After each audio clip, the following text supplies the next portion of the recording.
नमस्कार, प्रणाम।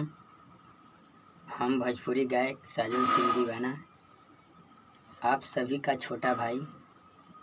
आप सभी से एक रिक्वेस्ट है मेरा कि करीना म्यूजिक भोजपुरी यूट्यूब चैनल बा हमार, ओके रउआ सबे सब्सक्राइब करी और बेल आइकनवा को भी दबा दी, ताकि सबसे पहले कोनो गनवा डलाई तो तारा लोग के पास चल जाई।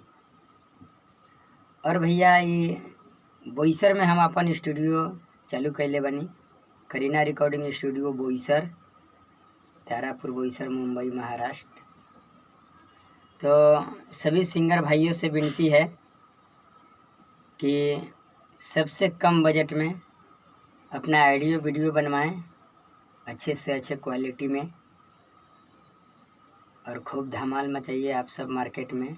एक बार छोटा भाई को भी सेवा का मौका दीजिए धमाल मचाने के लिए। आइए गाइए आप सभी, एकदम सबसे कम बजट में बढ़िया आपको ऑडियो वीडियो करके मिलेगा। और जिनका भी गाना भागेगा उसका वीडियो फ्री में कराया जाएगा। जैसे 1 लाख अगर व्यूअर आ रहा है, ऑडियो का आपका बढ़िया बज रहा है, तो उसका वीडियो आपको बिल्कुल फ्री में वीडियो शूट करके मिलेगा, पूरा फुल HD क्वालिटी।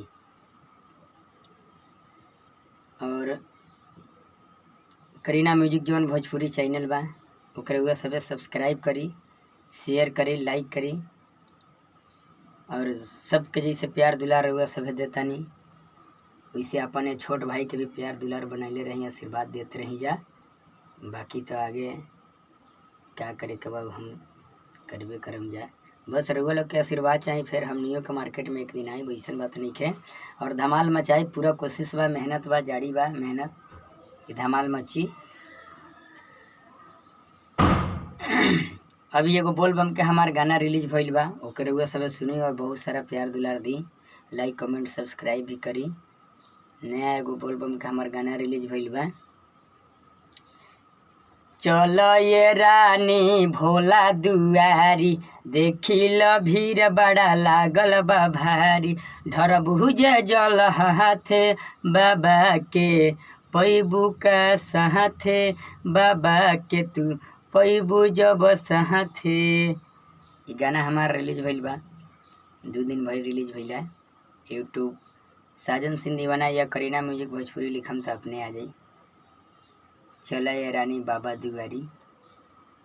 और दूसरा एक और सॉन्ग कल सुबह रिलीज हुई, सावन में आई के संघावा में जाई के, दिले बारा दहिया तुरे राजा तनी जाई ना बहरिया वाला पर। जी हाँ, तो कह रहे सब सुनिए, बहुत सारा प्यार दुलार आशीर्वाद देते रही। जय माता दी, जय भोले, हर हर महादेव।